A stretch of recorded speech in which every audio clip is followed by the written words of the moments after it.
श्रीरामाच्या पदस्पर्शाने पावन झालेल्या नाशिक नगरीत आजपासून बरोबर 1 वर्षांनीच म्हणजेच 31 ऑक्टोबर 2026 पासून कुंभमेळ्याला सुरुवात होणार आहे।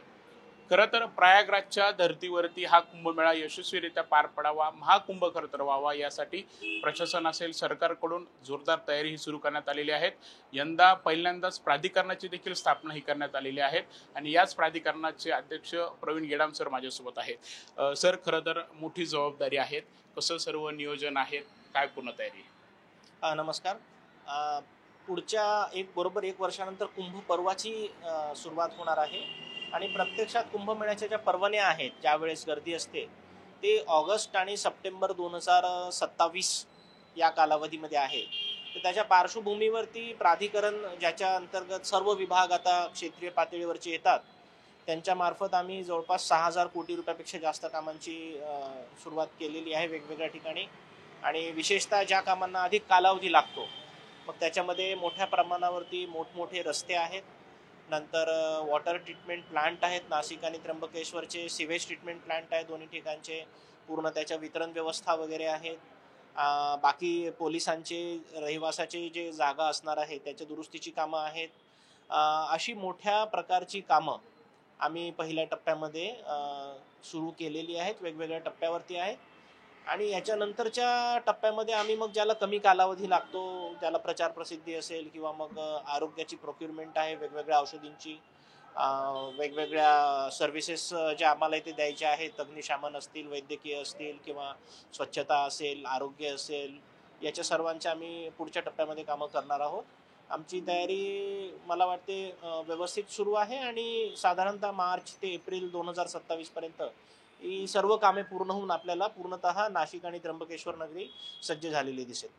तर जसं मुख्यमंत्री फडणवीस सांगतात, त्यासोबत कुंभमेळ्यामंत्री गिरीश महाजन सांगतात की नाशिक आणि त्र्यंबकेश्वरचा कायापालट हा होणार आहे, असं नक्की काय होणार आहे? उत्सुकता लागली सर्वांना।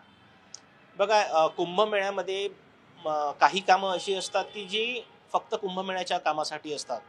उदाहरणार्थ नाशिक आणि त्र्यंबकेश्वरला आम्ही साधूग्राम करू, त्या ठिकाणी साधू महंत येणाऱ्या भाविकांची राहण्याची व्यवस्था करू।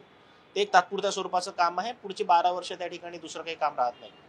पण बाकी रस्ता असेल, पाणी पुरवठ्याचं जे वृद्धीकरण आहे किंवा सांडपाणी व्यवस्था आहे, त्यानिमित्ताने होणारी गोदावरीची स्वच्छता आहे, शहरामध्ये दोन्ही शहरांमध्ये मोठे CCTVचे जाळे लागत आहेत, बस स्टॉप्स, रेल्वे स्टेशन्स, याचा कायापालट होत आहे। ही सगळी कामं अशी आहेत की कुंभमेळ्याच्या निमित्ताने होत आहे, पण ही दीर्घकालीन स्वरूपाची दोन्ही शहरांच्या आणि इतरत्र येणाऱ्या भाविकांच्या परमनंट सोयीची आहेत।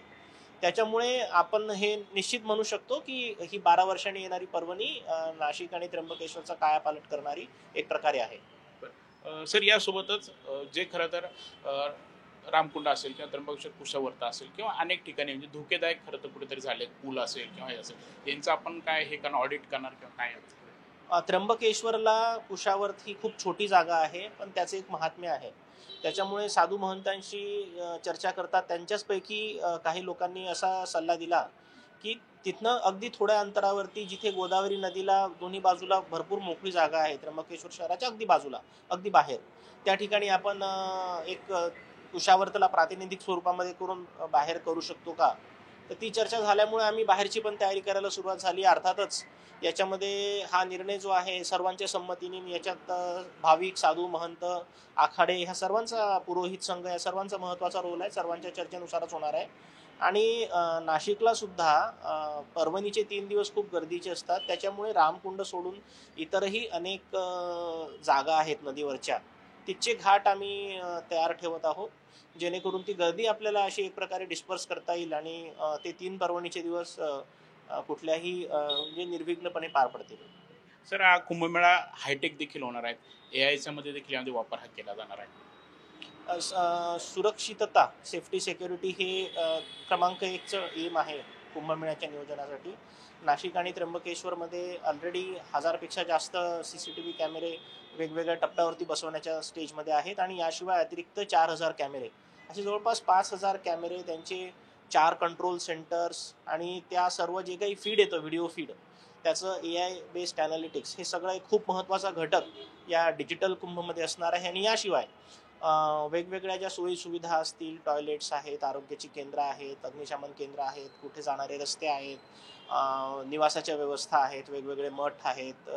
तर अशा सगळ्या ठिकाणी जाण्यासाठी आम्ही वेगवेगळे डिजिटल टूल्स वापरणार आहोत. हरवलेल्या व्यक्तींना शोध घेणे आहे आणि खूप मोठ्या प्रमाणावरती अत्याधुनिक तंत्रज्ञानाचा वापर करून आम्ही याच्यामध्ये यावेळेस त्याची अंमलबजावणी करणार आहोत.